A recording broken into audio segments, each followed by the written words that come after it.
जय जगन्नाथ पिला माने आज आम पढ़ा पंचम श्रेणी गणित धारार अष्टम पाठ है आर 1 2 3 4 नंबर मु पूर्व क्लास डिस्कस कर सारी आज आम यार 6 नंबर बा 6 नंबर प्रश्न उत्तर डिस्कस करवा है।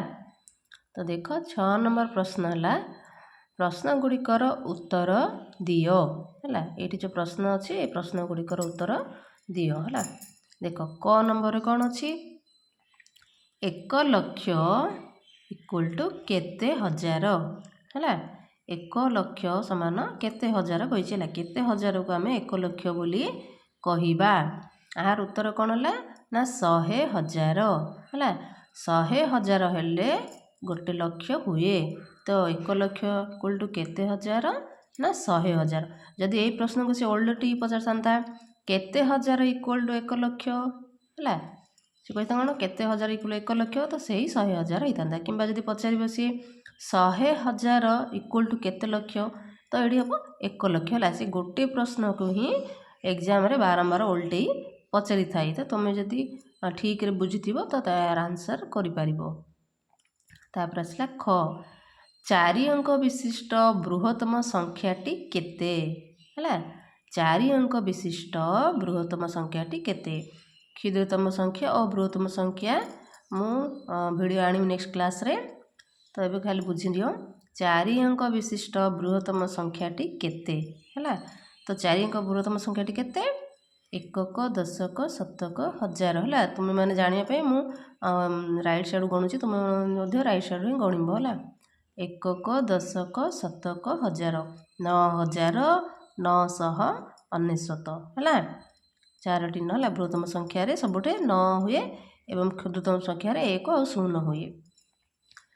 तापर आसला ग नंबर 6 अंक विशिष्ट क्षुद्रतम संख्यारू 1 वियोग कले क्यों संख्याटी पाइबा।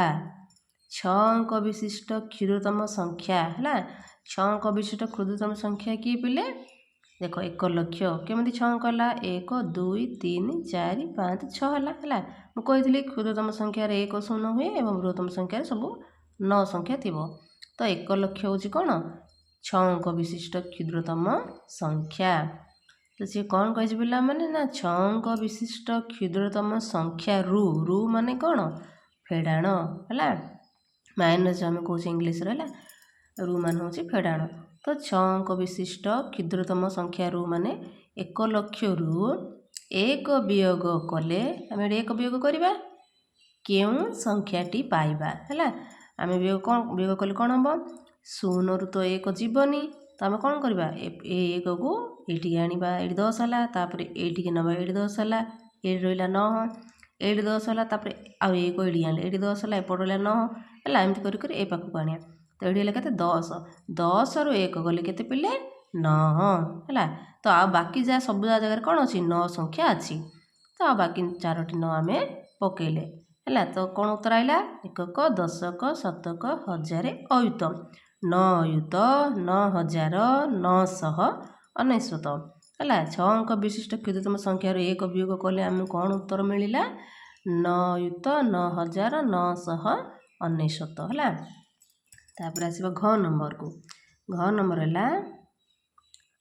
एकक दशक शतक हजार अयुत लक्ष है। छोट तुम मैंने छोट पिला चतुर्थ श्रेणी क्लास रे पढ़ुच तो जो पिला को जना पड़ोनी संख्या एमती मो भाया सर्टकट उपाय तुम जान बोली मुझे एपट गणवा आरंभ कर डाण पटू गणवा आरंभ कर एकक दशक शतक हजार अयुत लक्ष जो पिला माने जानी दौरान से तो कहीदेवे 8 लक्ष 7 अयुत 5,432 कहीदेव कि जो पिला माने जानी पारुन तुम एपटे डाण पटू गणव एकक दशक शतक हजार अयुत लक्ष है 8 लक्ष 7 अयुत 5,432 बा एटा 75,432 कहीपर है।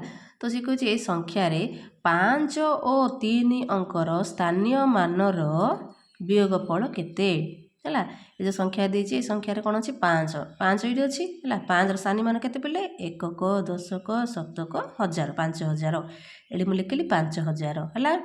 तापर ओ 3 अंकर स्थानीय मान 3 ये अच्छी तो 3 स्थानीय मान केते हम एकक दशक 3 10 अर्थ के 30 ର ବିୟୋଗ ଫଳ କେତେ? ବିୟୋଗ ଅର୍ଥ କ'ଣ? ଫେଳିବା ଆମେ ହେଲା, ବିୟୋଗ କରିବା। ତ କ'ଣ କଲେ? 0ରୁ 0 ଗଲେ 0 ହେଲା। ଏଇଠି 0 0 3 ଯିବନି, ଏପଟୁ 0 ଏଇଠି ଫାଷ୍ଟ 1 ଆଣିବ, ଏଇଠି 10 ହେଲା, ତାପରେ ଏଇଠୁ 1 ନେବ, ଏଇଠି 10 ହେଲା, ଏପଟେ ରହିଲା 9। ତ ଏଇଠି 10ରୁ 3 ଗଲେ ଆସିବ 7, ତାପରେ ଏଇଠି ଅଛି 9, 9କୁ 9 ପଡ଼ିଲା, ତାପରେ ଏଇଠି ଅଛି କେତେ? 4, ଏପଟେ 1କୁ ଆମେ ନେଇଯାଇଛେ ପିଲାମାନେ, ତ ଏଇଠି ଅଛି ଆଉ କେତେ? 4, ଏଇଟା 4 ତଳେ ଉଡ଼ିଲା। ତ 5000 ଏଇ ସଂଖ୍ୟାରେ ଯେଉଁ 5ର ଆଉ 3ର ସ୍ଥାନୀୟ ମାନର ବିୟୋଗ ଫଳ କେତେ ଆମକୁ ମିଳିଲା? 4970 ହେଲା। ତାପରେ ଆସିଲା ମୋ ନମ୍ବର। ମୋ ନମ୍ବର ଦେଖ, ଏକକ, ଦଶକ, ଶତକ, ହଜାର, ଅୟୁତ, 3 ଅୟୁତ 7675 ହେଲା। ତ ଏଇ ସଂଖ୍ୟାରେ ସେ ଆମକୁ କ'ଣ କହିଛି? 7 ଓ 6 ଅଙ୍କର ସ୍ଥାନୀୟ ମାନର ଯୋଗଫଳ କେତେ? ଯୋଗଫଳ ଅର୍ଥ କ'ଣ? ମିଶେଇବା ଆମେ ହେଲା। ବିୟୋଗ ଫଳର ଅର୍ଥ ଏଇଠି ଆମେ ଫେଡ଼ାଣ କଲେ ଏବଂ ଯୋଗଫଳର ଅର୍ଥ ଏଇଠି ଆମେ କ'ଣ କରିବା ପିଲାମାନେ? ମିଶେଇବା ହେଲା। ତ ଏଇ ସଂଖ୍ୟାରେ କ'ଣ କରୁଛି ସେ?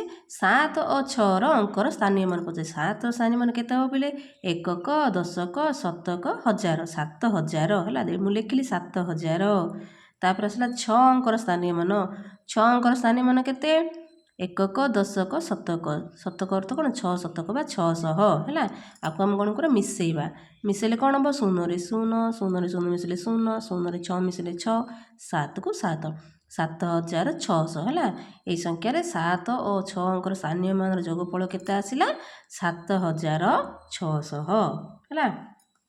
ତାପରେ ନେକ୍ସଟ ଆସିଲା 6 ନମ୍ବର ପ୍ରଶ୍ନ। 6 ନମ୍ବର ପ୍ରଶ୍ନ କ'ଣ ଲେଖିଛି? ଏକକ, ଦଶକ, ଶତକ, ହଜାର, ଅୟୁତ ହେଲା। 9 ଅୟୁତ 3267। ଏଇ ସଂଖ୍ୟାର 6 ଅଙ୍କକୁ କେଉଁ ସ୍ଥାନରେ ରଖିଲେ ତାର ସ୍ଥାନୀୟ ମାନ ପୂର୍ବ ସ୍ଥାନୀୟ ମାନର 10 ଗୁଣ ହେବ ହେଲା। ଏଇ ସଂଖ୍ୟାରେ 6 କୋଉଠି ଅଛି ପିଲେ? ଏଇଠି ଅଛି, ଏକକ, ଦଶକ ହେଲା। ଦଶକ ଜାଗା ମାନେ କେତେ? 6 ଦଶକ ମାନେ କେତେ? 60। ଏଇଠି ମୁଁ 60 ଲେଖିଛି ହେଲା। ସେ ପଛେ ଏଇ ଅଙ୍କକୁ କେଉଁ ଅଙ୍କ ସ୍ଥାନରେ ରଖିଲେ, ଏଇ ଯେଉଁ ବାକି ଯେଉଁ ଯେତିକି ଅଙ୍କ ଅଛି 4ଟି ହେଲା, ଏଇ 6ଟାକୁ ଆମେ ଯଦି କେଉଁଠି ରଖିବା ତାହେଲେ ତାର ସ୍ଥାନୀୟ ମାନ ପୂର୍ବ, ଏବେ ବର୍ତ୍ତମାନ ସ୍ଥାନୀୟ ମାନଟା 60 ଅଛି 6ର ହେଲା। ତ ଇଏ କ'ଣ ପଚାରୁଛି? କେଉଁ ସ୍ଥାନରେ ଯଦି ଆମେ ରଖିଦେବା ଆର ପୂର୍ବ ସ୍ଥାନୀୟ ମାନର 10 ଗୁଣ ହେବ। ପୂର୍ବ ସ୍ଥାନୀୟ ମାନ ମାନେ ଇଏ ହେଲା, ଏବେ ଯେଉଁ ଅଛି 60। ତ 60ର 10 ଗୁଣ କେତେ ପିଲେ? 60 × 10 ହେଲା। 10 ଗୁଣିଲେ କେତେ ହେବ? 600 ହେଲା। ତ 600 ଏବେ ଯଦି ଦଶକ ସ୍ଥାନରେ ଅଛି ବୋଲି 6ଟା 60 ହେଲା ହେଲା। ତ ଆମେ କ'ଣ କରିବା? ମୁଁ 10 ଗୁଣା ଯଦି ବଢ଼େଇବା ତ 600 ହେଲା। 600 କେଉଁ ସ୍ଥାନରେ ରଖିଲେ 600 ହେଇଥାନ୍ତା? ଏଇ ସ୍ଥାନରେ ରଖିଲେ 6ଟା 600 ହେଇଥାନ୍ତା। ଏକକ, ଦଶକ, ଶତକ ହେଲା। ଶତକ ଜାଗାରେ ଯଦି 6 ଥାନ୍ତା ତାହେଲେ ଆମର କ'ଣ ହେଇଥାନ୍ତା?